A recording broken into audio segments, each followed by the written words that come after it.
Welcome to Silicon Valley Successes. On today's show, we have Kimberley Wiefling. She's the founder of Wiefling Consultant and co-founder of Silicon Valley Alliances.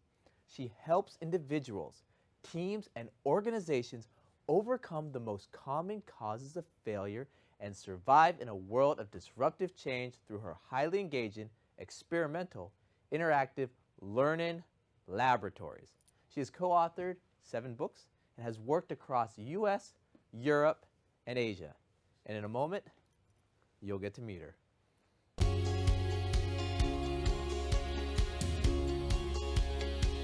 Welcome to Silicon Valley Successes. We interview experts and entrepreneurs to give the world access to the knowledge and experience that is here in Silicon Valley. Our mission is to create opportunities for those who seek them and help you to become the next Silicon Valley success.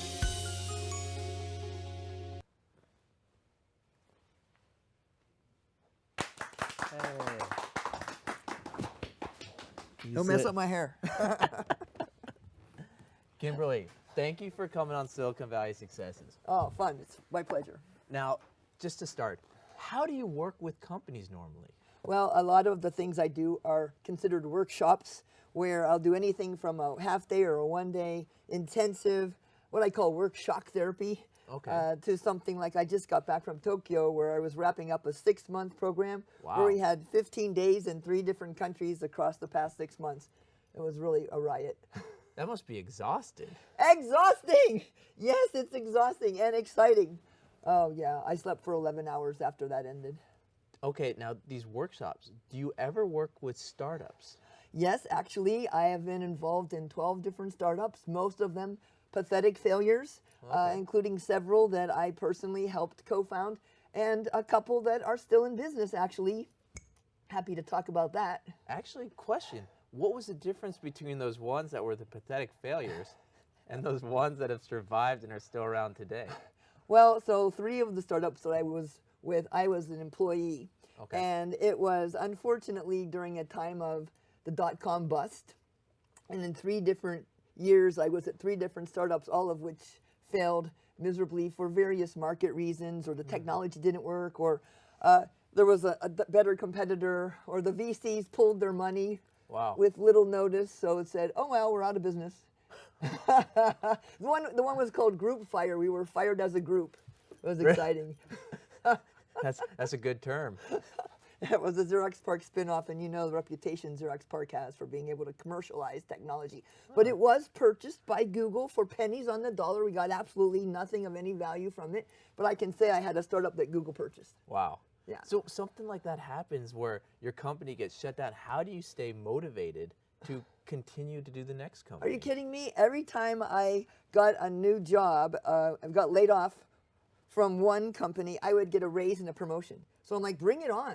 Bring me the next failure. I mean, I literally nearly doubled my income in 3 years by moving from one failed startup to the next. That was exciting. That's amazing. So what messages are you giving to startups now then when you work with them? Fail fast or?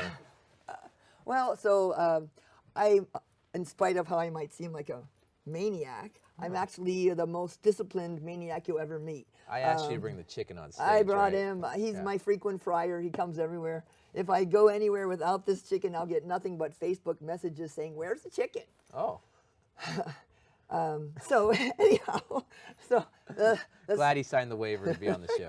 He's happy to be here. What did you ask me now? Oh, fail fast, fail often? So here's what you need to do if you really want to be creative and innovative. You have to take necessary risks. You can't just sit around saying, oh gosh, I wonder if I have a 100% chance of success. Necessary risk taking. I'm not talking about uncautious. I'm talking about calculated risk with some manageable downside. And then mistake making, in which you learn. Now, I'm not talking about the same boring mistakes over and over again like so many of my clients do. I'm talking about new, more exciting mistakes that you learn from and that you course correct and pivot from. And then being willing to fail forward, just like in football. You watched the Super Bowl recently? Oh, God. Yeah, I know, it was boring. So, if you get tackled, you don't just lay there on the field crying. You get up and you go on the next down, right? And so just like a baby learning to walk, you fall down a whole bunch of times. You don't just lay there crawling for the rest of your life. You get back up and you keep going. That's the secret to success. Keep going, keep growing. So is this working with startups, is it more motivational coaching or is it more project management? Hey, let's talk about what you guys are actually doing. Well, the startups where I was an employee, it was all about product development, program management. You know, how do you take the idea, the gleam in the customer or the marketing person's eyes, and you turn it into a product that you can buy parts, build it, test it, ship it, and support it in volume. A lot of the things I worked on, hardware, software, firmware, systems. I mean, that's kind of unusual in today's Silicon Valley, but I'm a hardware girl. Started off working on mass spectrometers, worked on replay TV, like TiVo, only bankrupt, and you know, Candescent, a $750 million creator in South San Jose that made flat panel displays. And anyhow, I didn't find that the startups I worked with, I didn't find they really had problems with technology. They had problems with having a common sense business process that they would follow with discipline to get results predictably and repeatably. Interesting. So that's what I do a lot of. Now in the last 10 or 15 years, it's shifted to, okay, we've got these technology people, and they even have good processes, but they just can't work with each other in a real team. Now, is this people that are in the same city, or is this global teams, or is this age different teams, or is this... It doesn't matter. Just people just don't get along with people. Human beings. So I work with people from 50 different countries, and they all have human brains, which have certain biases, like 45 cognitive distortions and perceptual biases, like negativity bias. You know, like, oh, saying yes, but, and negative people appear smarter, and the cave people, citizens against virtually everything, who kill your ideas. You know, there's an idea, let's kill it and see if it lives. And so there's kind of a swath of human behaviors that I deal with, which mostly turns out to end up being, how do you give people the courage to tackle what seems impossible and work at it long enough so that it ends up being merely difficult, and then finally it's just waiting for budget approval. So impossible, difficult to doable. Yes. It takes about 6 months. Oh, okay. It's 6 months to make an idea come from impossible to it's a plan, just needs budget approval, and then maybe 10 years to do impossible. But I mean, you can track this stuff. Look at what people were saying was impossible 20, 30, 40 years ago. And what did somebody say, like in the 1890s, the physicist Lord Kelvin, and I'm a physicist by education, he said, heavier than air flying machines are impossible. Yeah. And there were birds when he said that. I mean, birds can fly. No, not chickens, but, so 10 years later, there's flying machines, but not by the people who said it's impossible. Okay, so as long as you never say it's impossible, it's still possible. Well, there's some things, like I'm not going to try to change the gravitational constant of the universe, but anything short of that, I'm willing to tackle. Okay, so when you get a new assignment or you want to take on a new client, how do you vet them to say, hey, I want this client or I don't want to deal with this? That's a great question. So, you know, look how I am. I don't work with mostly banks or attorneys because I'm too wild for them. They're, especially the Japanese banks have asked me but to most put of your clients are Japanese. Yeah, I know, but they're not Japanese banks. They did try to hire me there, but they wanted me to have a spreadsheet to explain why the chicken, why the koosh balls, why certain things happen. So when I work with, if I get to work with the executive, like a top-level executive, sometimes they'll say, hey, Kimberly, come in, fix my people, fix my organization. And they'll tell me what's working, what's not working. And then I say, okay, so when I find out that you have something to do with the dysfunctionality that you're complaining about and you want fixed, how do you want me to tell you? And the ones who really want to work with me say, yeah, just tell me. But if they say, are you suggesting that I might somehow be contributing to my dysfunctional organization? I know it's not my client.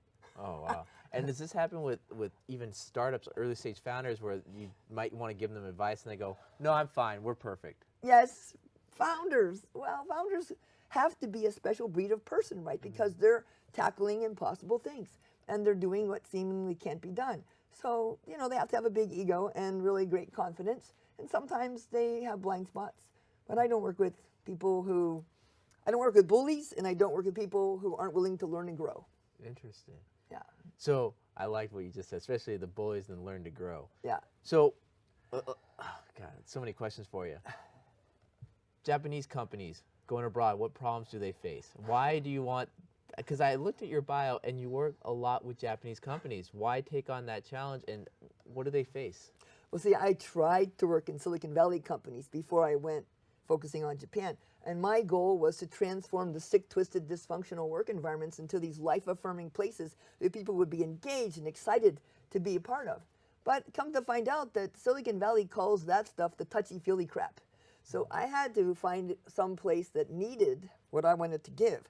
And in Japan, if you look at the Gallup Institute's research on employee engagement, Japan's employee engagement, which means the people who really care about their job and come to work, it's 6%. Now, on average in the world, it's 15%, which is terrible. In the U.S., best in the world, 35%, which still sucks. So 65% of people coming into work in the U.S. Either don't like their job or are actively working against their own employer. So here's how you can think about it. Engaged employee walks down the hallway, sees a piece of trash, picks it up, throws it away. Not engaged employee walks down the hall, sees a piece of trash, walks by it, doesn't pick it up. An actively disengaged employee throws the piece of trash on the ground. So in Japan, 6% of people who are working are actively engaged. Now, they'll pick up trash there because it's just a clean society, but I'm talking about really caring about the work. And then a huge percentage, like 60% or more, are there just for the paycheck. And then there's something like 20% of people actively working against their own companies for some reasons, or, you know, kind of retired on the job, or, yeah. So when you have a work environment like that, say you're an early stage company, 15, 20 employees, and you go in and 10 of them are not engaged, only 3 of them really trying. I don't find that so much in startups, okay? Okay. I work a lot with big companies in Japan, huge companies, and they have a different problem, which is command and control style of the older generation. And young people in Japan are starting to actually quit their jobs mid-career and start their own companies. There's incubators, there's accelerators. Last week I visited the Osaka Innovation Hub, where they're like the little mecca, like the Silicon Valley of Japan. And so there are trends. The reason that only 65% of Americans don't like or hate their jobs is because they quit. But in Japan, it's been the tradition not to quit. You keep working at the same company from the time you graduate until the time you retire, and thus you just have to get used to being miserable. But that is changing. So the reason I go to Japan is because, well, Japan's population is flat and is predicted to decline dramatically in the next couple of decades, like maybe cut in half. They're not going to open up to big immigration like we have. We have 18% immigration in the U.S., 50% in Silicon Valley, and like Japan has 2% immigration. So the population's declining. Now, if you're a company in Japan and you want to grow your revenues, you're not going to grow it in Japan. You have to grow it globally. Then you have to hire crazy foreigners like me and learn to work with us. So that's why they hire me. I go and I get together with like 24 people from 10 different countries to work for a Japanese company, and they have to figure out, we got problems, but it's not because you're Japanese and I'm American. It's because you're a human being and I'm a human being, and we have a shared enemy, and that's the competition, and we're going to work together to achieve what we need to achieve. So how much pushback do you get? How much eye-opening experiences? How much do everyone look and go, oh God, this is not what we bargained for? Oh, come on. Have you ever seen Japanese after 5 p.m.? Okay, they're like amazing. They can like exciting, woohoo, karaoke and all that. Americans are the worst. They're the ones that are like, oh, I'm not going to act stupid like that. So, and they talk too fast. I mean, here's how I talk in Japan. I don't talk like this at home. I have to switch to global English. Now, the Americans keep talking fast, like 3 times too fast, and you tell them 500 times, and they say, geez, I don't know why I can't remember to speak more slowly. Yeah, and Japanese will just pretend to understand them. So it is an enormous communication challenge. It's not even cross-cultural. Part of it is cross-cultural, but most of it is human beings who need to learn how to like each other, love each other, work together, build trusting relationships. So a global team, that would be the best advice for them, or how do you manage a global team having them work together? How to manage a global team? Well, first of all, you have to get them together face to face. I mean, you can't just start off as a virtual team and then everyone's emailing each other. You know, most communication isn't words, right? Check it out. Make a little OK symbol with your hand. Okay, place it on your chin. Where's your chin? Sean, do you know where your chin is? It's right here. Yeah, okay. So I mean, I took a risk here, You are good. You are good. So there's Can we edit this? You did not. Come on, most people on the planet can't find their chin, and you're a native English speaker. So if you just try to hook people up by email, that's what people do. E stands for evil. E stands for escape real communication. So you have to get face to face. And you have to get to know each other, break down the boundaries, go out drinking together, share your life stories. And then maybe you can do videos. But even getting people to do video, I mean, my goodness, I have all these people who have their video taped over on their computer, and then they don't even have a video camera. I'm like, go to Akihabara and buy a video, for crying out loud. You have to have a video. You can't do business globally unless you can see each other. So say your company bought another company, a Japanese bought a Silicon Valley, and now they're forced to finally talk to each other. You're laughing, you're laughing. Well, there's a lot of experiments like that going on. Almost every Japanese company of any size is here in Silicon Valley. I'm working with Docomo Innovations here in Silicon Valley. I'm working with companies that are in Japan who have sent people here to Silicon Valley to be at Plug and Play Tech Center or at Draper Nexus Japan Fund. And they're supposed to scout for new technology that they can license or companies that they can acquire. And then they have what they call pitcher catcher problem. So they talk to, look at 1,200 deals, they talk to 300 people, they got 20 or 30 they're interested in, and they pitch to headquarters. No catcher. And 2 months later, finally, maybe an answer comes and the deal's gone. 2 months, really? Decision making with that speed, it doesn't fit with the Silicon Valley culture. So it's really a tough change. Plus, you go in there and say, oh, we want to be innovation, Kimberley, make us more innovative. And I go, well, look at you, how you're dressed, black, brown, gray, blue. You couldn't innovate if you had a stick of dynamite shoved up your butt, And so part of the, then I say, so great, we'll be more innovative. So when's the last time you celebrated a failure? Oh, no, we do not celebrate failure. Well, then how are you going to innovate if you're never allowed to fail or make mistakes or take a risk? It's really hard. So here's what I tell them. Today, in my workshop, you have to make at least 3 mistakes, or you completely fail this workshop. And they're like, I have to make mistakes or I fail? Their whole brain shorts out and they're mine. And I thought I was just good at facilitating these things. Come to find out, after 5 p.m., with a beer and a karaoke microphone in their hands, the Japanese are more creative and innovative than anybody I've ever seen on earth. Okay. So I just convinced them it's nighttime. Okay, so 8 a.m. they're already drinking, singing. Not drinking. I just make it psychologically safe so they can behave in that creative, innovative way.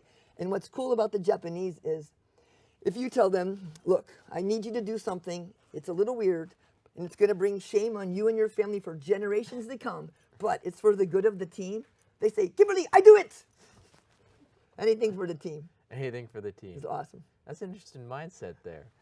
It's very impressive to me, because I feel that way too. I want to do the right thing for the greater good, and I found that I resonate very well with the values of Japanese colleagues.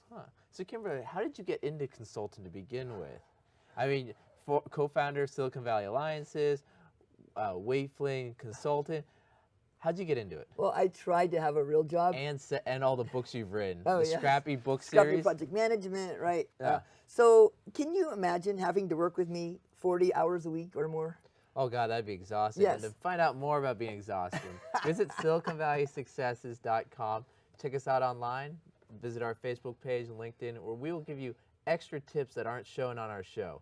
So let's go back to Kimberley and let's hear about being exhausted working with her for 40 plus hours a week. Kimberley. So I had real jobs for like 13 years of my career. 10 years at Hewlett-Packard, for crying out loud. Wow. I tried to change that company, and when they wouldn't change, I quit. Oh, so you're an entrepreneur. Yeah. And then I had this 3 jobs at different startups. And then I said, oh, heck with this full-time work. So I started doing consulting, working for one of the people, one of the executives who had laid me off. Oh. And, he said, after a few months working with me on a product development lifecycle project, he said, Kimberley, I think 1 or 2 days a week of you is about the right dose. And so I'm like, that's right, because if people have to deal with me every day, all day, they think I'm going to get tired and I'm going to stop doing this. No, I do this all the time. Okay. So you wore them out. I wore them out. Okay. I actually have some people who have put up a speed limit sign in the office, so when I would walk by, they'd go, pull it over, lady. And I'm not tired. Oh. I keep going. So, it's kind of disappointing to people when I don't wear out.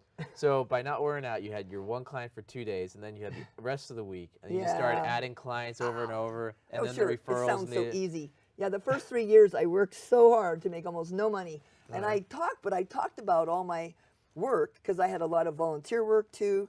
So here's what I do. I keep busy coaching, consulting, workshops, keynote speaking. Some of it paid, some of it didn't pay, and I talked about all of it like it paid top dollar. And this was during the dot-com bust, the first few years after that. Yeah. And people come up to me and say, oh, can you help me with my consulting business? I'm like, are you kidding me? I'm making like $20,000 a year. So, but I was talking about everything I was doing as if it was the top pay that I would imagine. Plus, every year I have my goal setting. I do some forecasting, some backcasting, some scenario planning to project to the future that I want to create. And that's worked very well for me. So really fake it till you make it. Yeah, I must be faking it because I sure ain't making it. That's what I always say. Yeah.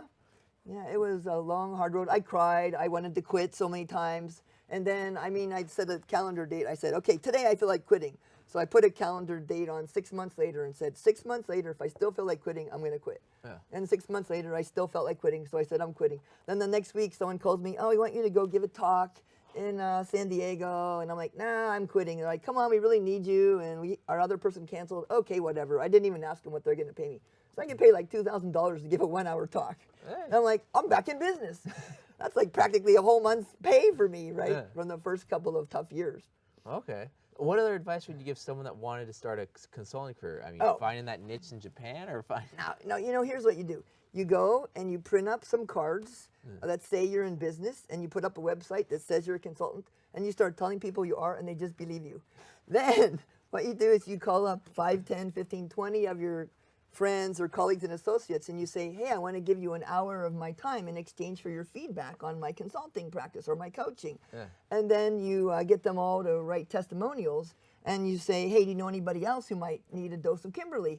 And pretty soon you have all these people that you're engaged with, you can talk about as your clients, and eventually you get some who say, when can you come back? And how much do you charge?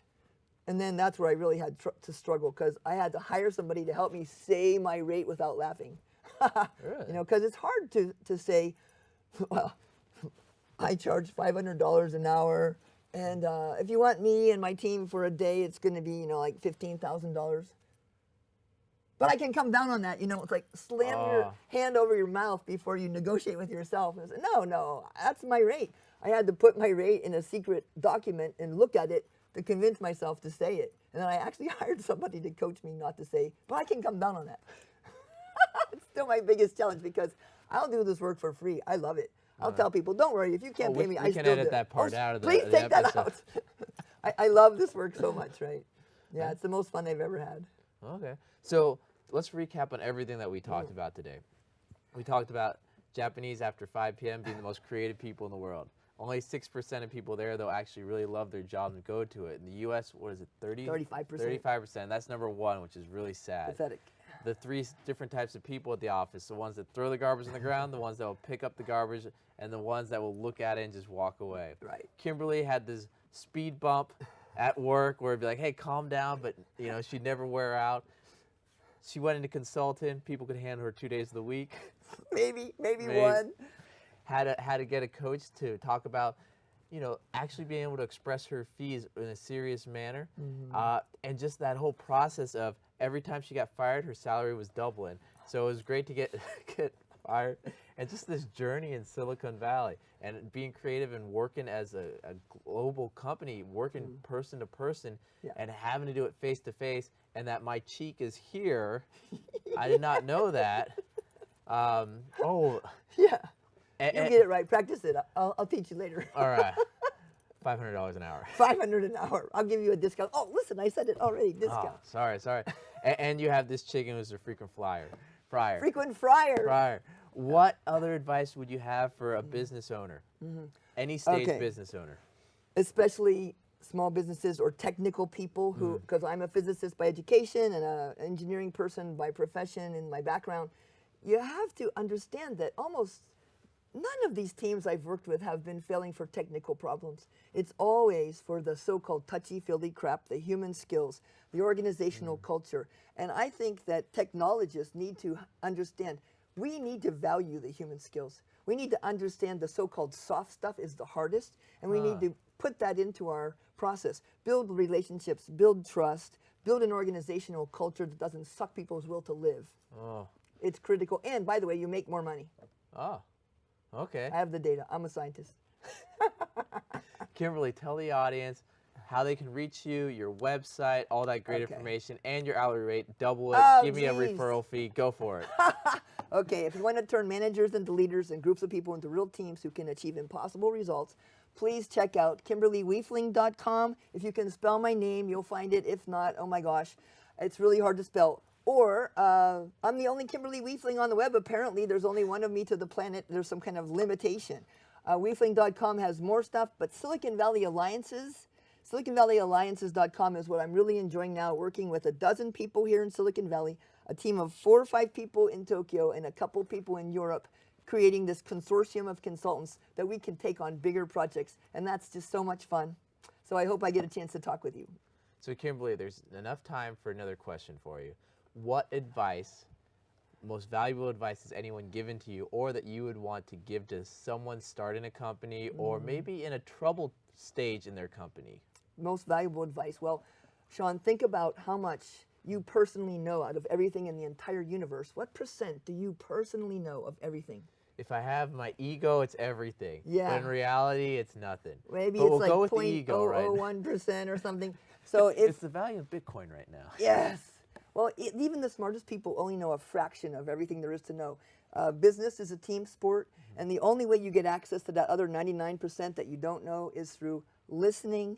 Listening, I'm not talking about just active listening or just listening and pretending that you're listening and being ready to talk again. I'm talking about listening to the other person like they have genius in what they're saying, and it's our job to find it because that's how you get access to the other 99% that you don't know. And that's the most valuable skill. It's called generous listening, and that will change everything about your work and your team and your organization. Wow. Okay. So everyone at home, find out about generous listening. Rewatch this episode several times to get all the tidbits. And I would just like to say thank you for watching us and visiting us at Silicon Valley Successes. Please visit our website, our Facebook group, our LinkedIn, and all the other social media channels we have because we want to give you as much information as possible in order to help you access your dream. So stay tuned because next week we have an amazing episode for you. And once again, thank you, Kimberly, for coming on our show.